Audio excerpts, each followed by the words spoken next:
All right, moving forward. After 5. Moving forward.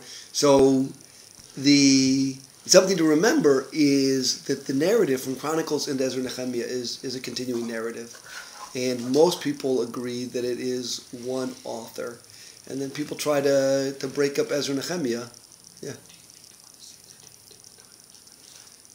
Okay, if you want me to say the date, I'll say the date. No. Al, that was Al.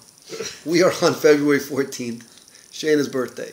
Valentine's Day. And Valentine's Day to other people. But that it's one author. And that Ezra and Nehemiah are quite different, and we're going to take a look at some of that. We'll start looking at some of that today. The history is fascinating, putting it up to the Persian period. There are more questions than answers. And it's been a couple weeks of prep into it. The reading list is growing as it relates to what I've been looking at and what I've been thinking about related to these books. And it comes up all over the place because the post-exilic period is one of the defining moments. It's the defining moment vis-a-vis the 5 books, depending on how you view those. It's the defining moment for the rest of the Deuteronomistic history, from Deuteronomy or from Joshua, depending on how you mark it, all the way through the end of 2 Kings. And by the time we get out of Babylon, which is now part of the Persian Empire, and back into the land of Israel, we are almost done. We're almost done with the Bible. And so we have the late prophets, 2nd Isaiah, Isaiah 40 to 55. We have parts of Jeremiah, and we have Zechariah and Haggai. We have the Persian books, Daniel and Esther. And Daniel's really fascinating because it's a Persian book written at the beginning, really, of the strong Hellenistic influence, even though the Greeks have been there. And you can go as far back as you want, but there really is a sense that this is the period where much of the ideas that define who we are have their basis within this period. And it's just remarkable. So when we get through it, then it'll be a question of where we go to next and how we start to engage with a variety of books in the Bible we can go to next. But let's start here. When we're going to read. Yes? Of course. Sure. We are in chapter 1. We had read through the Edict of Cyrus. Brief mention that we have different versions of it, and Bill made the comment before looking at it. Ruthie made the comment also that the cylinder seals that we have with the Edict of Cyrus written on it don't mention Jews or Judeans, but we have different versions of the Edict of Cyrus that are mentioned by other peoples. That is, not only do we have the Persian memory of it, but we have other nations' memory of it as well. And I left it, so I'll try to remember next week, another Edict of Cyrus text to bring and to take a look at that's not the Jewish version or the Judean version, which is kind of fun to look at. It's in Pritchard's Ancient Near Eastern text. But Do you want it? what do you have right there? Is that Pritchard right there? Mine is much smaller. Well, that's not the same. What is that? What is Pritchard? Edition. Yeah, there you go. Pritchard. Yeah, there you go. Nice. It's longer than what I'm used to seeing. Correct. Yeah. It's kind of fun already to look at Babylonian names for months. Mm-hmm. So we can make copies of it. Or Well, else yours is it's smaller. smaller is better. Big print edition. Okay, so we read the Edict of Cyrus. We talked about it. We talked about the financial support, and I believe we're on verse 5. Yeah. Yes? Who would like to read? William? So the chiefs of the clans of Judah and Benjamin, and the priests and Levites, all whose spirit had been roused by God, got ready to go up to build the house of the Lord that is in Jerusalem. All right, so let's stop there. So who's going back? And I think there are at least 2 qualifiers, right? These are the people who are going back. Tribal and specific strata of the All right, so which strata? Let's be more specific. So there's good. So there's the priests and the Levites. that's only part of it. Who's before that? Judah. Well, it says, chiefs. this translation says, Oh, then the rose up chiefs, the uh-huh. heads of Of fathers' houses of Judah and Benjamin. Okay, So so you that have would be two clans. tribes. That would- Correct. Yeah. You have the leaders of two tribes, the two southern tribes, right? You know, it's interesting to think about that there aren't 12 tribes in Babylon. There are only 3 tribes. Yep. There's the southern kingdom, which is Judah and Benjamin, Benjamin, and there are Levites, different flavors of Levites, Leviim and Kohanim. But those are the only 3 tribes that went into captivity. So already from the very beginning of the book, before anybody has gotten back to the land, before there's been any issue, before anything else, we know that we're no longer talking about Bnei Israel. Right? There's no Reuven, Shimon, Yehuda, Issachar, Zebulun, and Binyamin. There's Yehuda, sorry. I'm just doing the list by road. Yeah. But there aren't the rest of the tribes. But is it possible the rest of the tribes, since everybody wasn't taken into exile, would stay there? So the answer is, of course, but the important part is the 10 northern tribes were swallowed by the Assyrians 150 years, give or take, before. And it'll be interesting to think about what happened to them from there. They disappear from the Bible. There are going to be people who are in the land who are not accepted as Judean and Benjamin. They're going to fall in different categories, or Benjamites. And we need to take a look at those. But from the beginning, we have a sense of who's in Babylon and who's coming back. That is, simply put, those are the family of Judah, those are the family of Benjamin, and those are the kind of double family of Levites, right? The Levites themselves and Aaron's descendants, the Cohens. Yeah, Kova? What happened to the refugees that fled from the northern, and what, did they get absorbed by Benjamin and Judah? So we don't have in biblical materials much until we get to where they're talked about in Ezra-Nechemiah. We just haven't gotten to them in Ezra-Nechemiah yet. So we can go back and look at the conquest of the northern kingdom in Kings. It's worthwhile to do so. And part of the thing that's going to come up is if we go back every question we have, then we're going to sort of paste the way we paste Avot Rabbi Natan, or the way we do Pirkei Avot, and do one sentence a week. So I don't want to chase out everything. But we can look at the Deuteronomistic Histories memory, that is the Book of Kings memory, of the conquest of the northern kingdom, which leads to the first siege of Jerusalem, and Jerusalem doesn't fall, right? That's Hezekiah, or Chizkiyahu. And we can look at the scant mention of the survivors of the northern kingdom. And we're going to see who we see when these people come back. Right. So, I would assume that the Ethiopians and such, that's where they claim they come from. so it's an interesting question, right, in terms of the identification of those who would claim to be part of the lost tribes and not. Interesting point. The Haile Selassie claimed that he's Gur Aryeh Yehuda, so he's definitely not the northern kingdom. Right. And So so if that's the- where he was lineage Judah.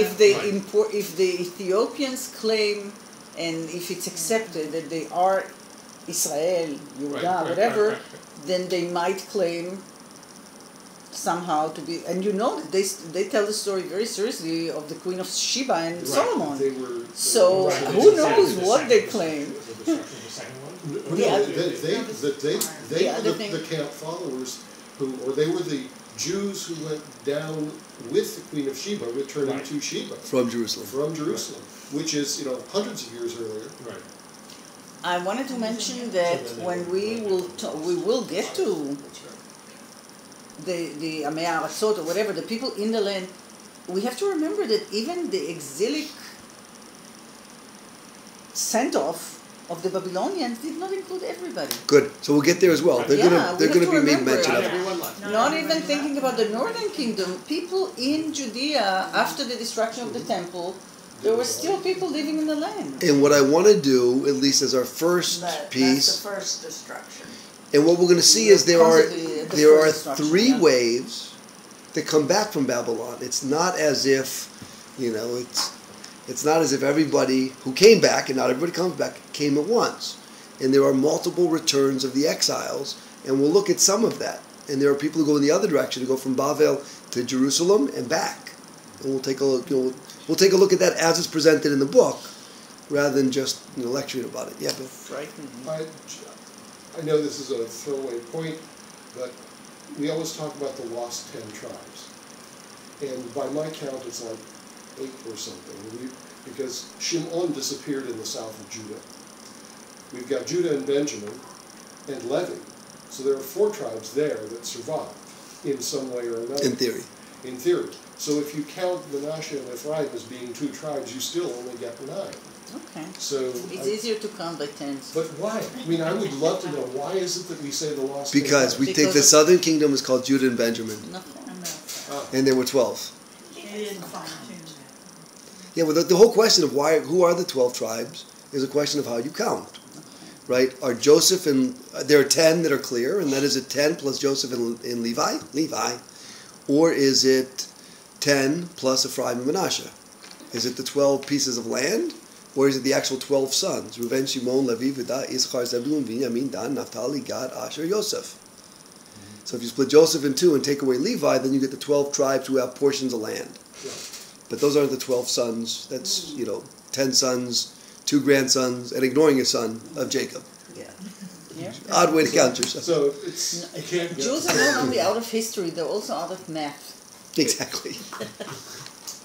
They use 40 a lot. So we're going to look at math because the math in the book of Ezra is also problematic. Most of the numbers don't add up. But let's get there. So one is who's coming back are reflective of who went into exile. Yehuda, Binyamin, Levi'im, Kohanim. But not just of the tribes, as reflected in the beginning as part of this grand narrative that starts with a royal edict, that the king of Persia, who has conquered the king of Babylon, is concerned about the Jews, right? The earlier comment about how Cyrus's edict is all about us. Who are the ones who are going? It's nobility. Right? Now the chiefs, heads, Roshim. Okay, and they are those who are exemplary or elite in 2 measures. 1 by birth, right? They are the heads of the tribes, and 2 because they are spiritually attuned. Those in whom the Spirit of the Lord, stirred them on. Right? Let's keep going. All their neighbors supported them with silver vessels, with gold, with goods, with livestock, and with precious objects, besides what had been given as a freewill offering. King Cyrus of Persia released the vessels of the Lord's house, which Nebuchadnezzar had taken away from Jerusalem and had put in the house of his God. These King Cyrus of Persia released through the office of Mithridat the treasurer, who gave an inventory to Sheshbazzar, the prince of Judah. Good. Pause for a moment. So the funding is by the people who don't go back. Yes? Yeah. And the king as well. Persian king, returns what was stolen by Babylonian king to go back to the temple. One of the questions, let's pay attention to where, if the ark gets mentioned. Right? Because here he's giving back the treasures, and now they're going to lift them out. I want to go slowly for the next verse and do the math, but Cyrus is returning the plunder of Nebuchadnezzar to those who are going back. Right. Awfully generous. We last week touched on it, but didn't reach a conclusion whether or not since there is a, willingly offered, and in the verse before and 4 it says free will offering. If the other was a tax that Cyrus put on those who were staying, do we have any idea? Not here. It's certainly not clear from here. There's going to be an issue of money later on as well, and the king of Persia won't be Cyrus anymore. Is going to donate directly. But now here he's donating, but he's donating plunder. The Egyptian story. Good. So the Egyptian story is that the Egyptians paid the Jews as they were leaving. Right. Good. All right. Bill, you want to keep reading slowly? I'm going to do the math while you go. Okay, this is the inventory. 30 gold basins, 1,000 silver basins. We're at 1,030. 29 knives. 1,059. If I can remember, Sure. It's interesting the translation, which I'm looking at an older one, where it says rather than 1,000 silver basins, it says 1,000 basins of silver. And when I read it before, I was thinking of basins, 1,000 of them. Oh, like that were filled, like buckets full. Right. Or basin full. And the same with the gold. Okay. 30 gold bowls. 89. Right, 29 knives. 30 bowls makes us 1,089. 410 silver double bowls. 1,499. 1,000 other vessels. 2,499. Yeah, bargain for you. All in all, 5,400 gold and silver vessels. More than double the total. Have I got such a deal for you? Isn't that awesome? It's like, for those who remember, when I think it was the first study group that we did this way, was Pirkei Rabbi Eliezer. I think that's true, but I may be mistaken. The first one may have been Parshat HaShavua, maybe in the very, very first. Anyway, where it would be like, these are the 10 things that were X, and then you get 6 of them. Okay. So here's the list. You have this and this and this, and the grand total, if you do the math, is $24.99, but according to the book is over 5,000, 5,400. They like big numbers. They like the way it is. It's what's most interesting to me, because who knows how to equate these numbers to anything? Right. Like, I know how to do math, but as to what the numbers mean and the size of these things and so forth, and how kingly the sum is and whatever else, it's impressive that we have here a text that's well over 2,000 years old, has been read and read and read and read, and from the very beginning it appears to be a corrupted text, right? Because here it even makes the point that it's not just a memory of it, but it's been certified by the what's it, the GAO or the right or the OAG? What is it? The Government Accounting Office? Is it the GAO? Right? It's like certified. It's been through the I don't even know the title of whoever works for that office, but this is it, and the number doesn't work. And since we're going to have Is there a page missing? yeah Exactly. there is going to be quite a number of other lists of names, lists of people come, lists of people go, lists of what they collected for the Mikdash. I think that it's clear that, I think it's in Ezra, I don't remember if Nechemiah has it too, whoever put it together had some kind of either chronicles or lists of whatever as a document. And kidding aside, but some things are missing there. Correct. Yeah, or in and the they combining of things, if you have one memory of these are the things. It was a bowl and a spoon and 2 forks and so forth. And another one that says the grand total was 5,400 items. Then you bring together the two things. One is itemized, one is a total, and you include them both in the final version. And you hope that, it's tax season, the IRS doesn't check your math. Hope you. Who's going to check it? Exactly. I mean, when they put it down, who is going to check it? Yep. Sheshbatzar brought all these back when the exiles came. All right, one more thing before we continue. The Sheshbatzar is Hanasi, right? That without having his genealogy here, we assumed that as opposed to the Nisi'im who are the heads, or the Roshim who are the heads, and we could check as to which is the term that's used. I'm going to check right here. What verse is that in? That's in verse 5. Yeah. It is Roshei Ha'avot LaYudah U'Vinyamin V'Kohanim V'Levim, etc. That in verse 8, where the term is used, Sheshbatzar Hanasi LaYudah, the Prince of Judah, it's usually read as a descendant of David. And chapter, but he's also mentioned in Ezra chapter 5. Correct. So he'll come later on, and we can look at 5:14. All right. So Bill, you were continuing.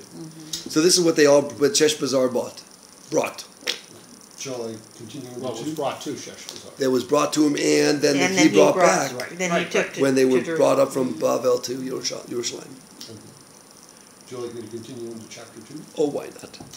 These are the people of the province who came up from among the captive exiles whom King Nebuchadnezzar of Babylon had carried into exile to Babylon, who returned to Jerusalem and Judah, each to his own city, who came with Zerubbabel. Okay, let's stop right there. Now we're going to get lists. The chronicler loves lists. If you haven't done it, let's just take a minute. We're in different traditions of Bibles. I'm going to say go forward for you. I'm going backwards in this Bible. To the opening chapters of Chronicles. And, for those who are list makers, the comparison of how lists are done and how numbering are done is interesting, and to think about where are the traditions of lists that we have. And we have a number of them. We have the 70 who go to Egypt. We have genealogical in Bereshit. Good. We have the generations in Bereshit. We have the list of 70 to Egypt. We have the census a couple of times, numbers. David's days too, or it just mentioned that he did the census? No numbers, I think. Usually the census is for Babel. I thought there was a census when they came out of Egypt. You said you thought there was. Yeah. The book of Numbers. I mean, Yep. I thought you just said no. No, in the time of David's time. Days. Oh, I'm In sorry. the time I of wasn't kingship. sure that they listed numbers. They just mentioned that he conducted a census. Right. I'm sorry. I missed the beginning. So if you go back to go forward for you to 1 Chronicles 1, and you have chapters. Chronicles tells the history from Adam forward, but all the way up into kingship, or really, It's just names. it's just names. Yeah. And until you move forward, chapter,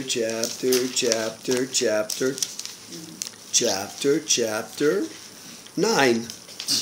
You have 8 solid chapters of name lists. And it goes on from there. But you get some story in there as well.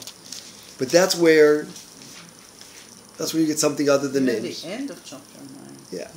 So what we're about to start is something we see in other places in the Bible, but especially in the book of Chronicles, we have it just as beautifully. Now go to Nehemiah chapter 7.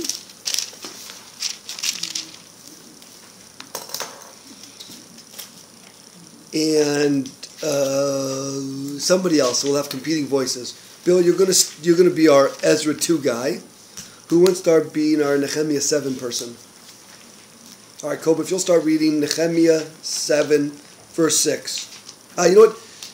Start with verse 5, just so we understand what we're reading at least a little bit. I don't want to get all the context, because in some number of months we'll get to Nehemiah 7. But start at Nehemiah 7, chapter 7, verse 5. My God put it in my mouth to assemble the nobles, the prefects, and the people in order to register them by family. I found the genealogical register of those who were the first to come up, there I found written. Okay, so what we have now is Nehemiah reporting that he has the written record of those who came back, and what we have in Ezra is, as if it's in the present tense, as if it's happening, the record of those who came back. All right, we're going to read the Ezra account first, which is going to be Bill stuff. And for the first part, before we get into the numberings, I want you to count how many people came back. All right, Bill, you'll read 2:2. Who came with Zerubbabel? Yeshua, Nehemiah, Seraiah, Re'eliah, Mordecai, Bilshan, Mispar, Bigvai, Rehum, Baanah. Good. Nice names, right? Some of them sound Jewish. Some of them sound awfully Persian. Okay? How many names were there? 1. I count 11. 11. I count 11. With Zerubbabel. With Zerubbabel. Yeah. Well, the way I would read this text is what's following is a list, and the long list that's following, those are the ones who came back with these 11. Okay? Something along those lines? All right. Let's give Koba her moment in the sun. 7:6. It'll really be in 7:7, but go ahead. Start in 7:6. These are the people of the province who came up from among the captive exiles that Nebuchadnezzar, king of Babylon, had deported, and who returned to Jerusalem and to Judah, each to his own city, who came with Zerubbabel, Yeshua, Nehemiah, Azariah, Ramia, Nahamani, Mordechai, Bilshan, Misperet, Bigvai, Nehum, and Bach. You can say banana. How many are there? Banana. How many are there? 12. So who got added? No, Bana. Azariah. So Nechemiah becomes Nachmani, seemingly. Again. Alia is Sariah and Ramga. Azariah sound pretty close together. Say again? I said Sariah and Azariah sound pretty close together. All right, let's go through this one at a time. And Looking at both becomes lists. Misperet. Gender change. No. That's surgery. The list got circumcised. Zerubbabel, Joshua, Yeshua, Nechemiah, Yeah. Azariah, Sariah, Reliah, Raamiah, Nachmani. Good, so you have the chart there. Nachmani doesn't appear at all. I'm sorry, Nachmani. In Nehemiah, Mordechai, Oops. Bilshan, Misperet, Bigvai, Nechum, Bana. So I'm sorry, it's Nachmani Right. I said in Nehemiah, which is really, really interesting. Yeah. All right, so couple of things. First on the numbers. It could, if it's a list, then it's just a list of the numbers. But what's nicer about the list in Nehemiah in terms of the number? Forget the details. 12. 12. So even though I know 2 and I know 12 is like 13, and I know Jewish math, but they're going to the land of Israel. This is the return of the 12 tribes. Now, I get it, they're mostly Babylonian names, or person names. They're not. It's certainly not Reuven, Shimon, Levi, Yehuda, and so forth. But it looks awfully pretty if they have 12 banners under which they are marching for the return to the land. Okay? So that's one. When telling the story. And seemingly these would be the heads of, right, because it says at the beginning, the heads of Judah and Benjamin, and Levites and Kohanim. Seemingly these would be the heads. That's why the 11 of them get mentioned. We know from another site that Zerubbabel is a descendant of David. So there's a question about the return, and we'll see it more in the middle of the book of Ezra when Ezra himself appears rather than just the narration in terms of Zerubbabel and Sheshbazzar. So 12 instead of 11 is nice. And who is the 12th in Nehemiah? Good. So it's a Nehemiah kind of name, which is kind of interesting. And Ezra doesn't mention Nehemiah. One of the things that we're going to deal with when we really get to the book of Nehemiah is Nehemiah is going to return the favor. Yeah, he doesn't mention Ezra. Doesn't mention Ezra. So as to who's who and who comes first and a whole variety of other issues, There's a big difference in time. it's relevant. And for a lot of these... Confused. Okay. Why isn't Nehemiah in Ezra? He's in the list. What list? Where? In 2:2. Yeah. Yeah, you said Oh, Nehemiah is. I'm sorry. You're exactly right. It's just, it sounds like Nehemiah gets Wait, so what did I do? named twice, because you have Nehemani. Oh, so I'm sorry. So Nehemiah, Nehemiah. and then there's Nachmani. Yeah, correct. Nachmani is the one who's not mentioned. Right. You're right. You're exactly correct. Thank you. Keep us honest. No, sometimes over-mentioning it is also kind of weird. Was there really a person by that name? Why is he appearing It twice? sounds But suspiciously Nehemiah close apparently and, does not mention Ezra, Correct. So we'll get there as we read but through. not as retribution. No, not Wait as a minute. retribution. This Nehemiah At least cannot that be the is Nehemiah not of the book being- because he came much later. They had a Good. creative So we'll problem. deal with who's whom, and we'll see how Nehemiah identifies himself. And appreciate we haven't got to Ezra yet. We got to the book of Ezra, but Ezra hasn't been mentioned in terms of who he is. And one of the questions we're going to need to ask is like, who's Ezra? Because there are different ways to understand whether Ezra predates Nehemiah or comes after Nehemiah. So what we have here is a list where Nehemiah is part of the list, one of the leaders of the return, but no Ezra, even though we're in the book of Ezra. Then we're going to get a long list of names. Okay, I'm back in Ezra 2 now. Okay, and so it says the number of the men of the people of Israel. Those are people who are not one of these, fall within one of these 12 groupings? 11 Or 11 groupings. groupings. No, these are the breakdowns of all the people. Under them. Okay, but excuse me. But it doesn't start with the 11 names. No. They're not each linked to one of the 11 names as we would have tried. That is correct. And that's strange. That's your point exactly, right? Right. And it looks like some of the numbers between the two groups are similar, and some of them are not. Some of them refer to Comparing places, Nehemiah to Ezra, correct. Some of them are places, and some of them are people. households, I guess. Mm-hmm. And some of them are names that are just too much. B'nai Parosh. So, do you want me to read these names, or should we glide over them? Let's No, read them, but we can read relatively quickly. That is, we're not going to do as close of a study of the book of Ezra-Nechemiah to get through it. But let's get through the list. If anybody has a specific comment to make, then we'll stop. There are some things that I'll point out as we go. Okay. The list of the men of the people of Israel, the sons of Parosh, 2,172. The sons of Shephatiah, 372. The sons of Arah, 775. The sons of Pahat Moab, the sons of Yeshua and Yoav, 2,812. The sons of Elam, 1,254. The sons of Zatu, 945. The sons of Zakai, 760.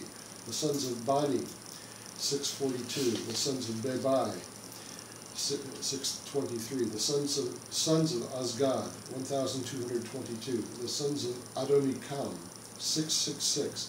The sons of Bigvai, 2,056. The sons of Adim, 454. The sons of Ater, Hezekiah, 98. The sons of Bezai, 323. The sons of Yorah, 112. The sons of Hashum, 223. The sons of Gibar, 95. The sons of Bethlehem, 123. The sons of Netophah, 56. The sons of Anatot, 128. The sons of Azmavet, 42.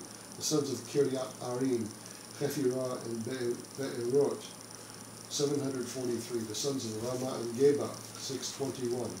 The men of Michmas, 122. The men of Bethel and Ai, 223. The men of Nebo, 52. The sons of Magbish, 156. The sons of the other Elam, 1,254. The sons of Harim, 320. The sons of Lod, Hadid, and Ono, 725. The sons of Jericho, 345. The sons of Sana'a, 3,630. The priests, the sons of Yediah, the house of Yeshua, 973. The sons of Immer, 1,052. The sons of Pashhur, 1,247. The sons of Harim, 1,017. The Levites, the sons of Yeshua and Kadmiel, the sons of Hodaviah, 74. The singers. I'm going to interrupt just for one quick second. Notice how much smaller the Levites are. It's interesting. Large group of Kohanim. People can fight for the first Aliyah. But, in theory, the Kohanim are a subset of the Levites. But there are many more Kohanim and very few Levites who are on the list. And the Levites are going to play a big role because the Levites are going to be the scribal tradition. The Levites are going to be Ezra, right? And the Levites are in the minority by far on the list. I think it's more reflective of the political change within that. I have no intelligent comment as to why it is. Because we're reading backward into And we're also seeing place Levites, names, yeah. of course, deposition. their function in the temple. All right, now other things that we know from other places. Verse 41. The singers, the sons of Asaph, 128. Good, so Asaph is one of the names that we know from Tehillim. Tehillim. So it really seems to be, L'Natzach the family. It's like, I don't know who's the Von Trapp family. I don't know who's such a family of, who's a good American family, the Guthries. Who's a good, the Osmonds. Partridges. I don't know, choose your, whoever the family is. The Jackson Kusavitzkis. 5. The Chazanim. Well, but it's nice to have a multiple generation family. But you could do it. Jackson 128. Yeah. But it's neat that we know them from the book of Psalms, actually from the songbook. And here they're identified as the singers in the same context where we're doing religious functionaries. They're not listed in the general list, but they're in the Kohen Levi chorus list. And then, does that mean that if we continue on, like the gatekeepers, which is next, they too are Levi'im? No, I don't think the singers are Levi'im. Oh, really? It's a question. I think that I wouldn't claim that the Bnei Asaf are Levi'im because they're listed. Well, in English, there's a punctuation differentiation, right? Yeah, I had. Before the Oh, you know what? there's a Fine. period. All right, I read it as Levi'im, and these are just the different classes or the different functions of Levi'im. Okay, fine. Okay, the gatekeepers, the sons of Shalom, the sons of Ater, the sons of Talmud. It's one of those, I work at the White House.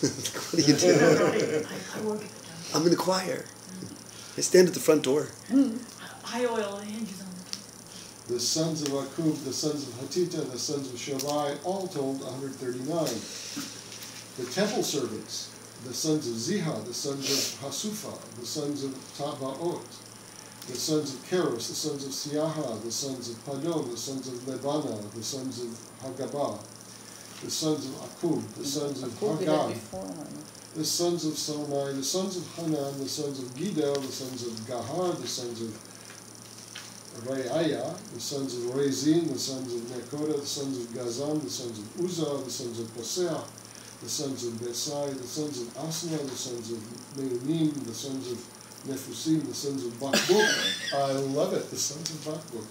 The sons of Hakufa, the sons of Harhur, the sons of Batzlut, the sons of Mehida, the sons of Harsha, the sons of Barkos, the sons of Sisera, the sons of Tema, the sons of Neziah, the sons of Hatifa, the sons of Solomon's servants, the sons of Sotai, the sons of Hasoferet, the sons of Peruda, the sons of Ya'alah, the sons of Dalkon, the sons of Gidel, the sons of Shephatiah, the sons of Hatil, the sons of Pocheret, Hatzebayim, the sons of Ami.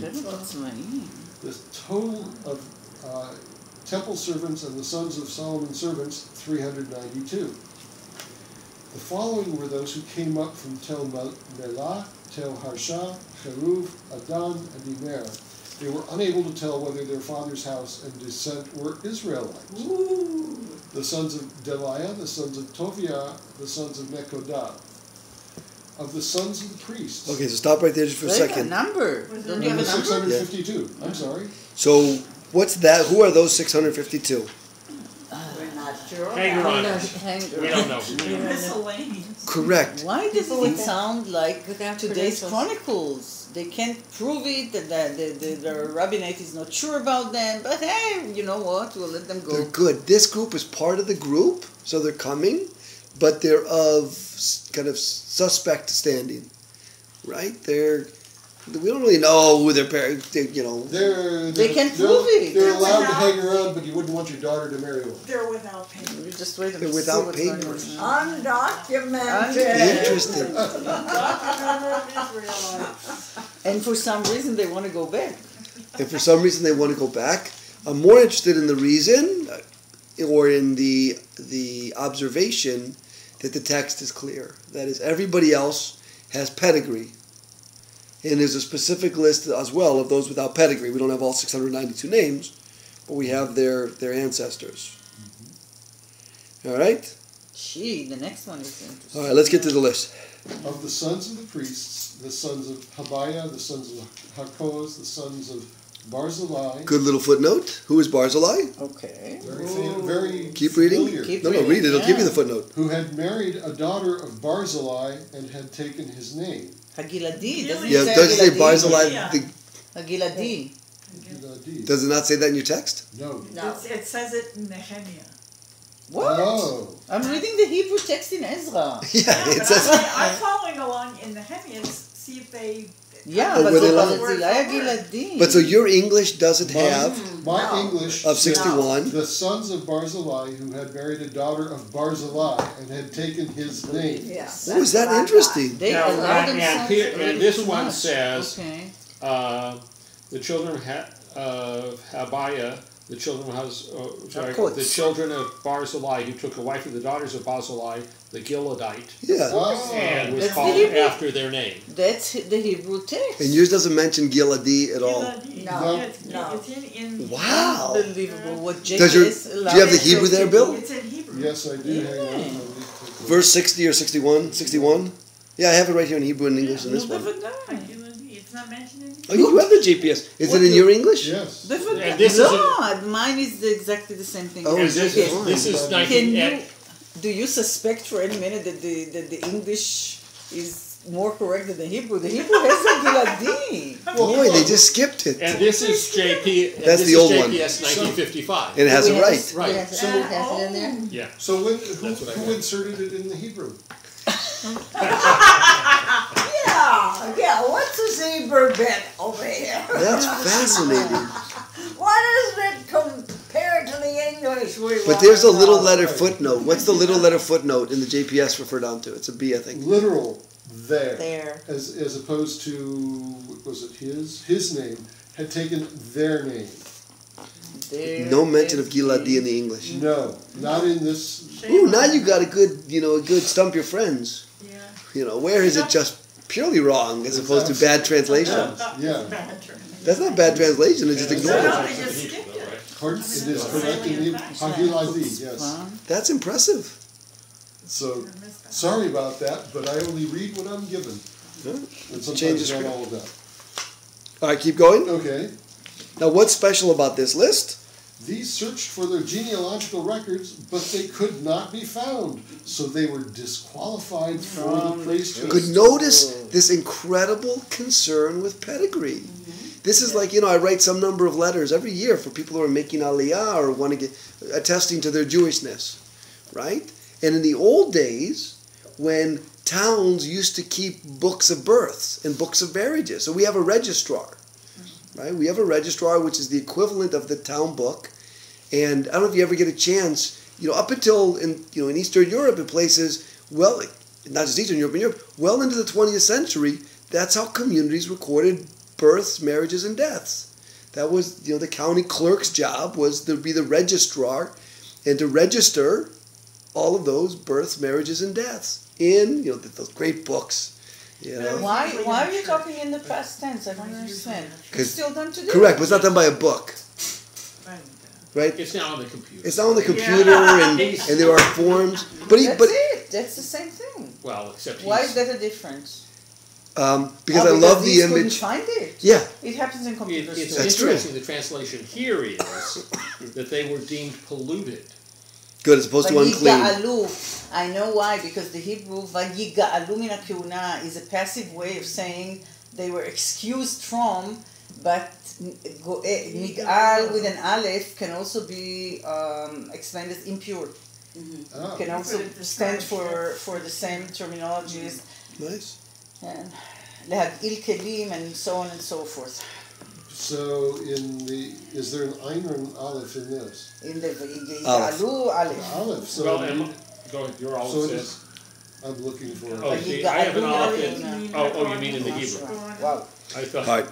So let's do. Yeah, it has an Aleph. Vayiga'alu. Read verse 63. We're gonna have to stop in a minute. Crazy how fast I just went. The Tirshata ordered them not to eat most of the holy things until a priest with Urim and Tumim should appear. High priest. Okay, so we're going to stop there. The point that I want to make is, one, there's not a priest or a high priest with Urim and Tumim. That is, they don't have them. So in terms of deficiencies, we already, what's clear is they don't have a way to access the divine will. Right? The Urim and Tumim in the absence of a Navi, in the absence of a prophet, was how the high priest got, you want to know what God wants? You consult the chicken bones or the dice. This would have been a Well, the wait high for priest Elijah wore to come to. High priest Correct. wore them. They will not, exactly correct. They will not know their proper pedigree until somebody comes along who could answer that, which in the context here says Urim and Tumim, but would also be Elijah when the secrets are made known. The thing that I want to stress is, and we're going to go and look at the total. You can do the math if you want. We're going to again see that the total is not correct and so forth. But we'll pick that up next Thursday afternoon. I want to do a better job of starting right at 4 because the hour goes awfully quickly. But the incredible concern with pedigree, with descendants, even though we don't have the full list of everybody 692 and 139, you get the sense that there was that list. And that everybody whose name was on the list made it because they were on the list of whichever funny name for a variety of reasons, or place, or however they were identified.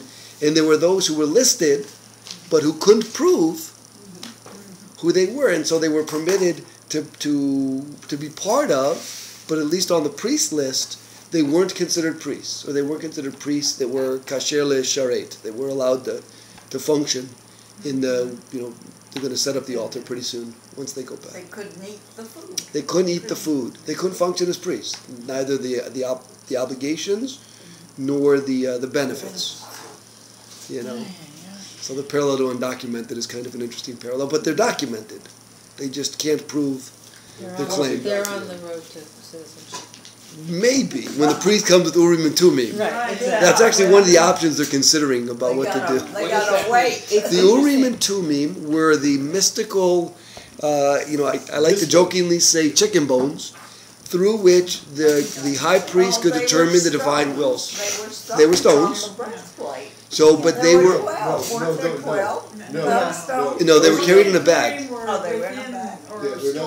They are parallel to chicken bones. They were a way in which the witch doctor determined the divine will. The high priest could ask God a question, and it was like, the magic 8 ball? Yes. Does God think that these people are kosher?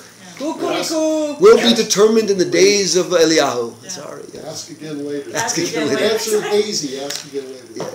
So, but that's what the Urim and Tumim, they were, and by the way, and it's relevant to the Ark question, because we don't see the Ark mentioned, but we know that we're missing the Urim and Tumim, that this has been a community that has been in conversation with the divine, and even in Bavel with Ezekiel and so forth, God's will is known because God says what God wants.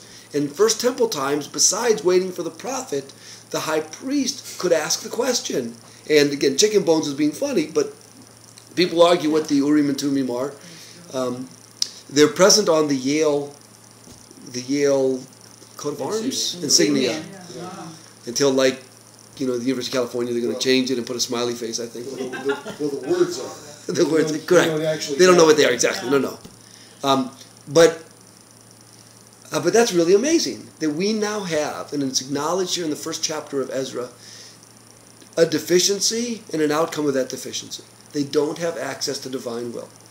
They're going back because Cyrus, Koresh, has said, God has told me to let you go back, or your God wants you to go back. That's the text. And they're going back, even though he's given back all the treasures. If he gave back the treasures that Nebuchadnezzar gave, how come he doesn't have the Urim and Tumim? Don't know the answer, but they don't have them. Chicken bones. Exactly.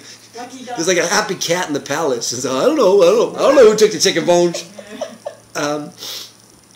And because they don't have it, we already have one issue, and that is with this really uptight concern about pedigree. We have a group who lay claim to being of a lineage of priests, but it can't be proven. And we don't have access to the divine to answer the otherwise unanswerable question. All right, so I hope we finished chapter 1. We didn't quite get through chapter 1, but to be continued. We're into 2. Yeah, it's interesting that we didn't quite finish chapter 2. Sorry, we almost finished chapter 2. we're almost done. I'm done.